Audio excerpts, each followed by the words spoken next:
Un homme d'affaires au cigare, les bras chargés de sacs de dollars, face à une famille effondrée devant sa facture d'électricité. Cette bande dessinée sort de ChatGPT, commandée depuis la Chine. Celui qui l'affirme s'appelle OpenAI, le même OpenAI qui construit les data centers que le dessin attaque. Épisode Pékin, ChatGPT et le débat data center. Chapitre 1. Des comics et des conseils municipaux. Une opération d'influence venue de loin, un débat américain bien réel, et entre les deux, des dessins que personne n'a partagés. Le 10 juin 2026, OpenAI publie son rapport périodique sur les usages malveillants de ses modèles, un exercice qu'elle pratique depuis 2024. Entre deux affaires de fraude, une campagne attire toute la presse américaine avec son nom de western, Data Center Bandwagon, le wagon en marche, celui dans lequel on saute quand le convoi roule déjà. D'emblée, le dossier a un double fond, des faux participants glissés dans un débat américain authentique et une preuve détenue par l'arbitre le plus intéressé au résultat, puisque ce débat vise les chantiers géants de l'intelligence artificielle, ceux-là même qu'OpenAI construit. Reprenons le dessin. Un homme d'affaires mâchonne un cigare, des sacs frappés du symbole dollar dans les mains, pendant qu'une famille découvre sa facture d'électricité, les yeux écarquillés. Du gros trait, presque touchant de maladresse. Selon le rapport, cette vignette et ses semblables ont été générés via ChatGPT par des comptes vraisemblablement opérés depuis la Chine, actifs de la fin 2025 au début 2026. Les images sont parties sur X et sur YouTube, portées par des identités d'Américains ordinaires. Le mot vraisemblablement compte. OpenAI écrit au conditionnel, et on fera pareil tout au long de cet épisode. Avec les images venaient des commentaires courts, calibrés pour accuser les data centers de faire grimper les prix de l'électricité des familles américaines. Derrière la façade, les requêtes partaient en chinois simplifié et transitaient par des VPN, avec des sorties demandées en anglais comme en chinois. La piste remonte, toujours selon OpenAI, à une entreprise technologique chinoise non nommée, titulaire de plusieurs contrats avec des gouvernements régionaux chinois. Le rapport ne franchit jamais la ligne de l'attribution directe à l'État chinois. Il note seulement des recoupements de méthodes avec des campagnes de propagande déjà documentées. Autrement dit, pas de pistolet fumant, mais un faisceau d'indices, que personne d'extérieur ne pourra d'ailleurs contre-vérifier, on y reviendra. La seconde opération décrite s'appelle Tech and Tariffs, des dessins satiriques contre les droits de douane américains, présentés comme l'arme d'une domination technologique mondiale, avec une consigne de fabrication qui vaut un aveu, montré Donald Trump, jamais Xi Jinping, alors que les deux hommes manient le tarif douanier. Une dissymétrie d'écriture qui renseigne mieux qu'une signature. Ces images-là sortaient dans 4 langues, de l'anglais au chinois traditionnel en passant par l'italien et le japonais. Une ambition à l'échelle de plusieurs continents, pour un résultat dérisoire. Sur l'échelle de percée en 6 niveaux que Ben Nimo, l'enquêteur principal d'OpenAI, a lui-même contribué à créer, les deux campagnes plafonnent au niveau 1 et 2. Cette échelle part du contenu confiné à une seule plateforme, sans écho, et grimpe jusqu'aux campagnes qui débordent dans le monde réel, au point d'infléchir une décision publique. Ici, le bas du tableau, du contenu posté, mais aucun engagement mesurable d'audience réelle, des tracts distribués dans une salle vide. OpenAI a banni les comptes, publié les visuels, et Nimo formule la conclusion sans détour. Cette opération n'a pas créé le débat existait avant elle. Une opération d'influence venue de Chine a tenté de s'y immiscer, et rien n'indique qu'elle ait réussi. Alors pourquoi y consacrer un épisode si la greffe n'a pas pris ? Parce que tout le décor, lui, est vrai. Les factures qui flambent sont vraies, la colère des riverains aussi. Et le narrateur de cette histoire n'est pas un greffier, il est aussi le maître d'ouvrage des chantiers attaqués. Que vaut une preuve quand celui qui la détient a tout à gagner à ce qu'on la croie ? Chapitre 2.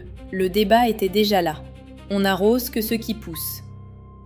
Avant les faux comptes, il y avait de vraies factures, et des salles de mairie pleines à craquer. Direction l'Arizona, pour mesurer ce que l'opération espérait chevaucher. En 2024, le promoteur Tract a retiré un projet de data center de 14 milliards de dollars face à des riverains mobilisés contre le rezonage de leurs terres. L'histoire figure dans le rapport de Data Center Watch, un projet de recherche de l'entreprise de sécurité IA Disa Labs, et elle n'a rien d'isolé. Ce rapport, publié en 2025, chiffre à 64 milliards de dollars les projets de data center bloqués ou retardés aux États-Unis en 2 ans. 18 milliards arrêtés été nette, 46 milliards repoussés, et il recense 142 collectifs d'opposants répartis dans 24 États. Le détail qui interdit toute lecture partisane, la fronde traverse les deux camps. Des élus républicains s'alarment des cadeaux fiscaux et de la tension sur le réseau électrique, pendant que des élus démocrates mettent en avant l'eau et l'environnement. Al Jazeera, citant le même décompte, évoque au moins 36 projets bloqués ou retardés entre mai 2024 et juin 2025. 36 dossiers, autant de gymnases remplis un soir de semaine. La colère a un carburant simple, l'énergie. D'après l'Agence internationale de l'énergie, les data centers ont consommé 1,5% de l'électricité mondiale en 2024 et leur appétit croît de 12% par an depuis 5 ans. Cette croissance se paie en ligne à haute tension et en postes de transformation. Des coûts de réseau qui se socialisent ensuite sur la facture de tous les abonnés, y compris ceux qui n'ont rien demandé. L'externalité arrive par la poste, mensualisée, avec au bout un conseil municipal coincé entre la promesse d'emploi et la grogne de ses administrés. La vague est même remontée jusqu'au Congrès. En mars 2026, le sénateur Bernie Sanders et la représentante Alexandria Ocasio-Cortez ont déposé un texte réclamant un moratoire sur les nouveaux data centers, sans chance d'aboutir à court terme face à un Congrès républicain et à une Maison-Blanche acquise au laisser-faire. Voilà le paysage dans lequel les dessins du wagon ont atterri. Et c'est ici que la mécanique de l'influence se laisse voir à l'œil nu. Une opération de ce type ne sème pas dans le béton. Elle arrose ce qui pousse déjà. Les opérateurs n'ont pas inventé la facture d'une famille américaine. Ils l'ont dessinée. Le nom même que les enquêteurs ont donné à la campagne concède l'essentiel. Le train de la colère roulait avant eux. Ils ont seulement tenté d'y monter en marche. Notez ce que ça implique, parce que c'est le cœur stratégique de l'épisode. L'amplification ne peut rien contre un pays apaisé. Il lui faut un grief réel et déjà brûlant. Le choix de la cible devient alors un diagnostic. Si des opérateurs, d'où qu'ils viennent, jugent ce débat-là assez inflammable pour y investir, c'est que la fracture est profonde. Et c'est exactement ce qui rend l'affaire délicate. Si l'opposition était une fiction fabriquée à l'étranger, il suffirait de la démasquer. Mais elle est massive et authentique. Et la voilà entachée d'un soupçon importé, le pire des deux mondes pour un débat démocratique. Les opposants réels héritent du fardeau de prouver qu'ils existent, et les promoteurs d'une excuse toute trouvée pour esquiver le fond. Cette technique du wagon n'a d'ailleurs rien de neuf. Elle a un manuel, le manuel a plus de 40 ans, et il a été écrit à Moscou.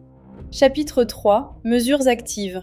Une rumeur née dans un journal de New Delhi a fini par faire le tour du monde. Le manuel n'a pas changé, l'imprimante cite. Été 1983, New Delhi. Un journal anglophone, le Patriot, publie une lettre anonyme attribuée à un scientifique américain. Le sida, affirme-t-elle, ne serait pas né dans la nature. Il sortirait des laboratoires militaires de Fort Detrick, dans le Maryland. Le département d'État américain et les historiens du renseignement documenteront plus tard l'origine de la rumeur. Une fabrication du KGB, connue sous le nom d'Opération Infection. La lettre dort 2 ans. Puis en 1985, la Literaturnaya Gazeta, à Moscou, la ressort et lui offre une caisse de résonance soviétique. L'année suivante, un biologiste est-allemand, Jakob Segal, lui taille un habillage pseudo-scientifique dans un rapport qui singe les codes universitaires. Et en 1987, selon le département d'État, la fable avait été reprise par la presse d'environ 80 pays. 4 ans pour faire le tour du monde, à l'époque du papier et des ondes courtes. La même année, Moscou finira par désavouer la rumeur, quand la coopération scientifique avec Washington sur le sida pèsera plus lourd que son rendement de propagande. La doctrine derrière cette mécanique porte un nom d'archive, les mesures actives. Sa règle d'or tient en une phrase. On n'invente pas les fractures d'une société, on souffle sur les braises qui couvent déjà. Si la rumeur de Fort Detrick a pris, c'est qu'elle tombait sur une méfiance réelle. 11 ans avant la lettre, l'Amérique avait découvert le scandale de Tuskegee, ces médecins publics qui avaient laissé des centaines d'hommes noirs sans traitement contre la syphilis. Le mensonge prospère toujours adossé à un scandale vrai. 43 ans après New Delhi, que change l'IA générative à ce manuel? D'abord le coût. Infection a mobilisé un appareil d'État pendant des années. Un journal entretenu à New Delhi, une gazette à Moscou, et jusqu'à un biologiste pour la caution scientifique. Le wagon de 2026 a coûté quelques abonnements à ChatGPT et une poignée de VPN, depuis un bureau quelque part en Chine. Ensuite, l'échelle et la vitesse. Des bandes dessinées en 4 langues, à la demande, en quelques secondes. Ce que la machine ne fournit pas, en revanche, c'est la patience. Et cette chaîne de crédibilité que le KGB construisait en avançant masqué derrière des intermédiaires respectables. Les comptes du wagon, eux, publiaient des messages si frontaux qu'ils trahissaient, à relever la presse spécialisée, une maîtrise approximative de l'anglais et des codes de la viralité. Le rapport contient même un détail d'ironie pure. Les opérateurs se servaient de ChatGPT pour corriger leurs comptes rendus internes, détails opérationnels compris, avec pour objectif s'afficher des comptes durables, crédibles et du contenu assez léché pour survivre aux purges des plateformes. L'outil qu'ils détournaient prenait des notes sur eux. Voilà le bilan technique. L'IA générative effondre le coût d'entrée des mesures actives, sans garantir l'étincelle. Infection a réussi sans elle, le wagon a échoué avec elle. La différence ne tient pas aux pixels mais au temps long. Une rumeur qui veut prendre a besoin d'années données et de visages crédibles, exactement ce qu'aucun abonnement ne procure. Une chose pourtant a changé en profondeur depuis 1983 et elle ne tient pas à la technique. À l'époque, la traque de la rumeur revenait à des agences publiques, comptables devant un congrès. En 2026, la preuve et son récit appartiennent à une entreprise privée, celle-là même dont les chantiers sont l'objet du débat.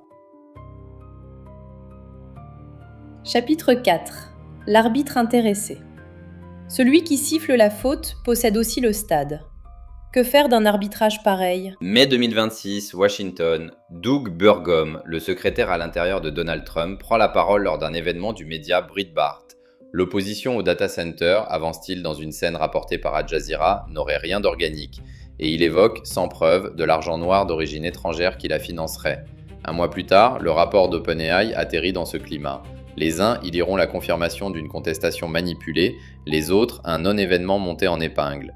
Deux juristes américains, Bobby Chesney et Daniel Citron, ont donné un nom à ce qui se joue là. En 2019, dans la California Law Review, ils décrivent le dividende du menteur. Leur objet, c'était les deepfakes. À mesure que les faux documentés s'accumulent, explique-t-il, douter de tout devient rationnel. Et ce doute profite d'abord aux menteurs, qui peuvent balayer une preuve authentique en criant au faux. Transposé, chaque opération d'influence documentée offre une munition à quiconque veut disqualifier un opposant réel. Le dividende ne va pas à celui qui fabrique les faux comptes, il va à celui qui a intérêt à douter des vrais. Burgum l'encaissait déjà un mois avant la publication. Mesurons maintenant la position d'OpenAI dans cette affaire. Le même acteur construit les chantiers contestés et vend l'outil qui a dessiné les vignettes, avant de signer, seul, le rapport qui certifie ce qui est authentique dans la dispute. Côté chantier, les ordres de grandeur donnent le vertige. Stargate, le programme d'infrastructure annoncé à la Maison-Blanche en janvier 2025 avec Oracle et SoftBank, affichait 500 milliards de dollars sur 4 ans.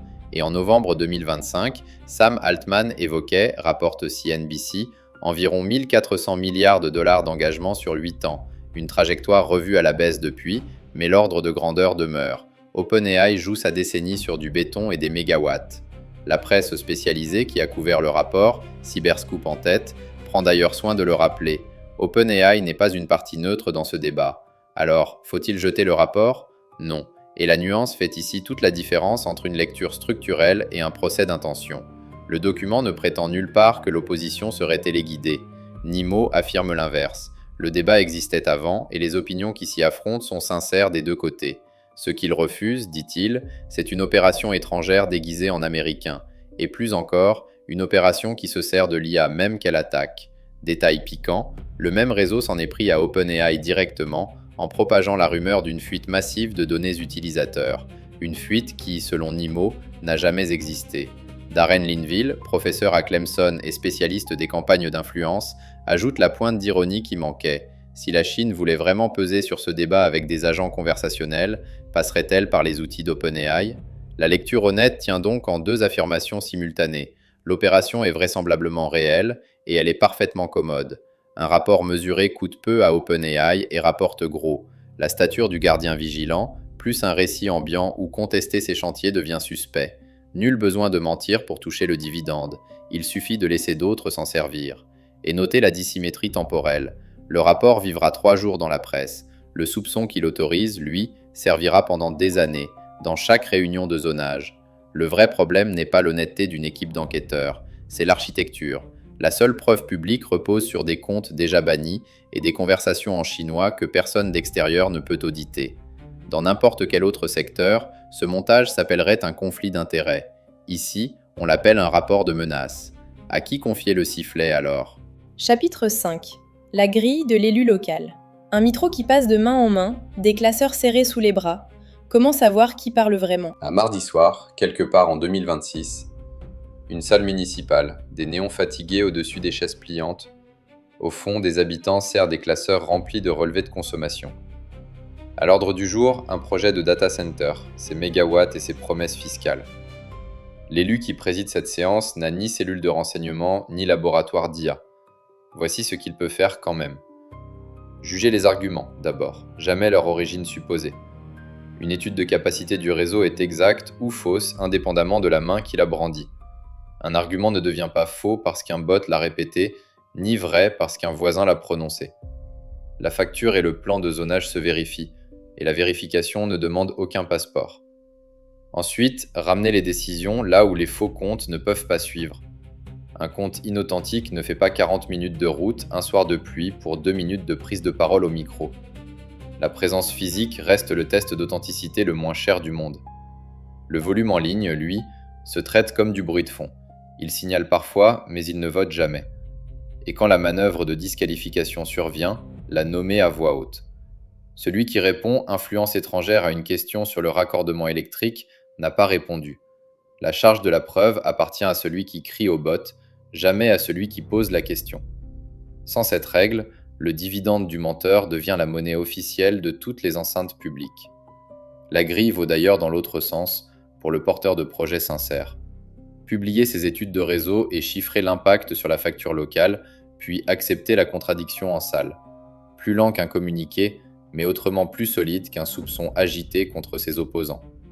Reste la question laissée ouverte au chapitre précédent. Qui certifie ?